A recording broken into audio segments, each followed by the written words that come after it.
नमस्कार दोस्तों, मैं शिवम आपका एक बार फिर स्वागत करता हूं आपके अपने YouTube channel E education let's crack exam पर। बच्चों, जैसे कि आपको पता चल ही चुका है कि हमारे द्वारा आपके लिए एसएससी जीडी का मैक्सिमम कंटेंट प्रोवाइड कराने के लिए एक केसरी बैच लॉन्च हो चुका है, जिसका अनाउंसमेंट आपको मिल ही गया होगा। ठीक है, तो इस केसरी बैच के माध्यम से हम आपको एसएससी जीडी में मैक्सिमम कंटेंट प्रोवाइड कराने वाले हैं। ठीक है, और आज के बाद इस तैयारी के लिए आपको रेगुलर वीडियो मिलेगी। ठीक है, लेकिन अभी थोड़ी समस्याओं के कारण अभी हम आपके साथ लाइव नहीं जुड़ पा रहे हैं, लेकिन बहुत जल्दी अगर आपका साथ रहा तो हम आपके साथ लाइव भी जुड़ेंगे। ठीक है, बहुत जल्दी संग। ठीक है, तो इसी के वे में मैं एक आपको छोटा सा कंटेंट प्रोवाइड करा रहा हूं आज। ठीक है, और जो किसका है, संविधान का। लेकिन आज के बाद जो कंटेंट आपको मिलेगा वो संविधान से नहीं, हम अपने टॉपिक की जो शुरुआत करेंगे वो किससे करने वाले, ज्योग्राफी से। ठीक है, लेकिन आज का जो वीडियो है ये किसको लेके, संविधान के एक छोटे से टॉपिक को लेके बताएंगे हम। ठीक है, लेकिन इससे पहले हम तो कुछ चीजों को जान ले, जैसे कि आपका एसएससी जीडी का एग्जाम है। एसएससी जीडी का एग्जाम है, इसमें कुछ मैक्सिमम बच्चों को पता ही होगा कि एसएससी जीडी का जो सिलेबस है वो आयोग ने क्या निर्धारित किया है। ठीक है, तो जब एसएससी के जीडी के सिलेबस की मैं बात करूंगा तो यहाँ पे जो आपका रिटन एग्जाम होगा वो कितने क्वेश्चन का होगा, 100 नंबर का। ठीक है, इस 100 नंबर में आपको क्या कौन सा कंटेंट मिलेगा, तो यहाँ पे आपको आएगा एक तो आपका जीएस आएगा, और जीएस के साथ साथ एक टॉपिक होगा आपका जीके का। जनरल स्टडी होगा, और जनरल स्टडी के साथ क्या होगा, जीके होगा, जनरल नॉलेज होगा। ठीक है, इसकी संख्या कितनी होगी, नंबर ऑफ क्वेश्चन की मैं बात करूं तो 25 क्वेश्चन। ठीक है, 25 क्वेश्चन, और एक नंबर का एक क्वेश्चन होगा। इसके बाद दूसरा आपका रीजनिंग की मैं बात करूंगा। रीजनिंग की मैं बात करूंगा, अभी बच्चे थोड़ी सी प्रॉब्लम है, इधर देख लो। यहाँ पे रीजनिंग की बात करूंगा तो रीजनिंग का 25 क्वेश्चन आएगा। मैथ का भी 25 क्वेश्चन आएंगे, और मैथ के बाद आपका एक होगा लैंग्वेज। लैंग्वेज में आप हिंदी भी ले सकते हो, और हिंदी के स्थान पर आप इंग्लिश भी कर सकते हो। 25 नंबर का ये होगा, जिस बच्चे को हिंदी लेनी है वो हिंदी ले सकता है, और जिस बच्चे को इंग्लिश लेनी है वो इंग्लिश ले सकता है। ठीक है, तो ये तो आपका हो गया क्या, जो आपका सिलेबस निर्धारित किया है किसने, आयोग ने। ठीक है, लेकिन मैं अब आपके साथ किस चीज को लेके जुड़ूंगा, तो मैं आपको जुड़ूंगा जीएस को लेके और जीके को लेके। और मेरा एक प्रयास रहेगा कि जब आप एग्जाम देने जाओ तो आपका कोई भी क्वेश्चन ऐसा ना लगे आपको कि ये क्वेश्चन हमने नहीं पढ़ा। ठीक है, तो यही हमारा एक प्रयास होगा, छोटा सा प्रयास होगा, लेकिन ये प्रयास हमारा तभी सफल होगा यदि आप हमारी वीडियो को ज्यादा से ज्यादा शेयर करेंगे, सब्सक्राइब करेंगे। ठीक है, और वीडियो के जो कंटेंट है उसको आप अधिक संख्या में उससे चीजों को ऑब्जर्व करेंगे, तभी हमारे पढ़ाने का ये प्रयास सफल हो पाएगा। ठीक है, तो चलो इसी के साथ मैं एक छोटा सा टॉपिक लेके आ रहा हूं यहाँ पे, और ये जो टॉपिक है मेरा, ये संविधान का एक टॉपिक होगा। संविधान का कौन सा टॉपिक है, मौलिक कर्तव्यों को लेकर मैं बात करूंगा आज। मौलिक कर्तव्य,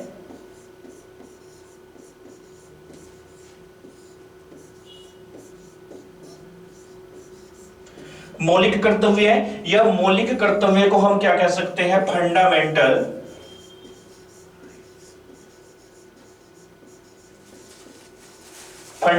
राइट्स, फंडामेंटल ड्यूटीज।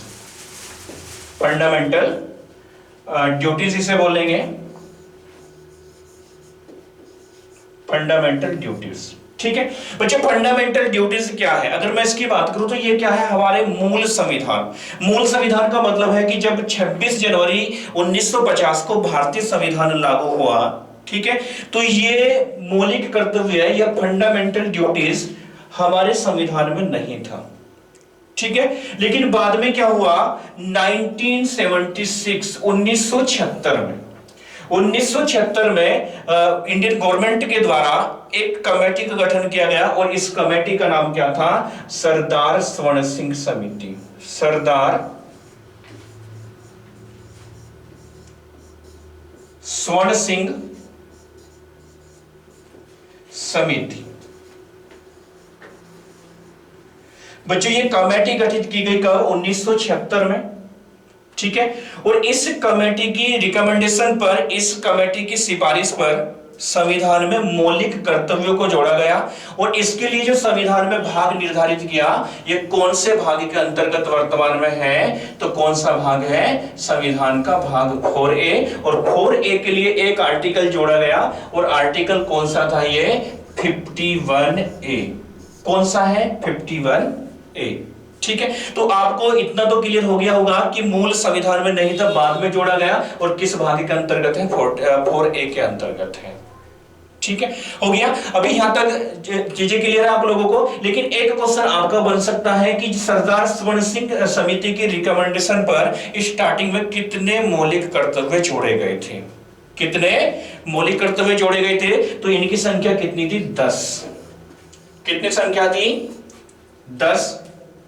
ठीक है, लेकिन बाद में इसमें एक कर्तव्य और जोड़ा गया और यह कर्तव्य कौन सा था? 11वां मौलिक कर्तव्य। और 11वें मौलिक कर्तव्य के अंतर्गत जो आर्टिकल जोड़ा गया वो आर्टिकल कौन सा था? 51A।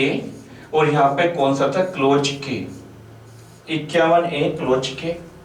ठीक है, और इस आर्टिकल में यहां पे माता पिता का कर्तव्य बना दिया किसके प्रति? बच्चों के प्रति। ठीक है, और क्या बोला गया कि 6 से 14 वर्ष, कितना है ये?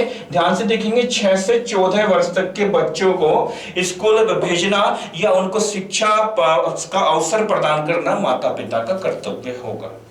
माता पिता का कर्तव्य होगा। ठीक है, तो ये चीजें आपको समझ में आ चुकी होंगी।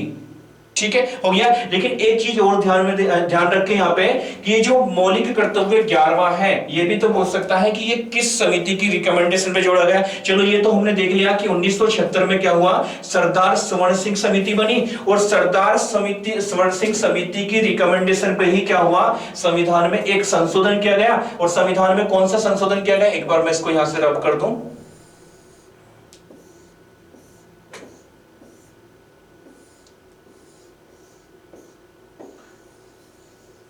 चलो भी आ जाओ। ठीक है, अभी यहां पे क्या बता रहा मैं? 1976 में सरदार स्वर्ण सिंह समिति की रिकमेंडेशन पर ही 42वां संविधान संशोधन, 42वां संविधान संशोधन 1976 में किया गया। और इस संविधान संशोधन के द्वारा ही 10 कर्तव्यों को संविधान में ऐड कर लिया गया। ठीक है, लेकिन जब मैं बात करता हूं यहाँ पे 11वें कर्तव्य की, तो ये जो 11वां कर्तव्य था ये कब जोड़ा गया? तो ये 1999 में एक कमेटी गठित की गई जिसका नाम था वर्मा समिति। कौन सी समिति बच्चों? वर्मा समिति। कब बनी? 1999 में। और इस समिति की सिफारिश पर ही क्या हुआ? 11वां कर्तव्य जोड़ा गया। लेकिन तुमसे पूछेगा कि 11वां कर्तव्य किस संविधान संशोधन के द्वारा जोड़ा गया था? तो यह जोड़ा गया था संविधान में 86वें संविधान संशोधन, 86वें संविधान संशोधन 2002 के द्वारा। 86वें संविधान संशोधन 2002 के द्वारा इस 11वें कर्तव्य को आपके संविधान में ऐड किया गया। और क्या है ये? 6 से 14 वर्ष तक के बच्चों को शिक्षा प्रदान करना क्या बना दिया? माता पिता का कर्तव्य हो गया।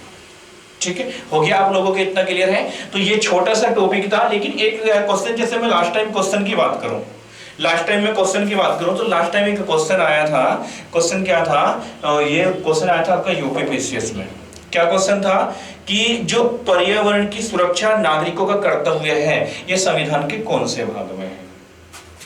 पर्यावरण की सुरक्षा नागरिकों का कर्तव्य है, संविधान के कौन से भाग में है? तो यह भाग 4A के अंतर्गत ही आएगा। और इसके लिए जो आर्टिकल है वो कौन सा है? देखो 51A में क्या है? मौलिक कर्तव्य है।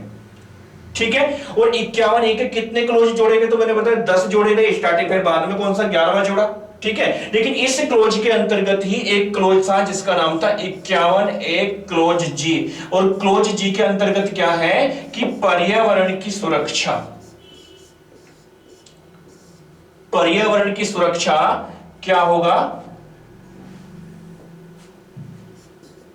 पर्यावरण की सुरक्षा क्या होगा? नागरिकों का कर्तव्य होगा। ठीक है, तो हमने 3 चीजों को देखेंगे यहाँ पे। एक तो हमने जब मौलिक अधिकारों को लेकर हम बात करते हैं तो मौलिक अधिकारों का जो आर्टिकल 21 है, 21A में, 21 में भी क्या है? आर्टिकल 21 में भी पर्यावरण की सुरक्षा को लेकर बात की गई है।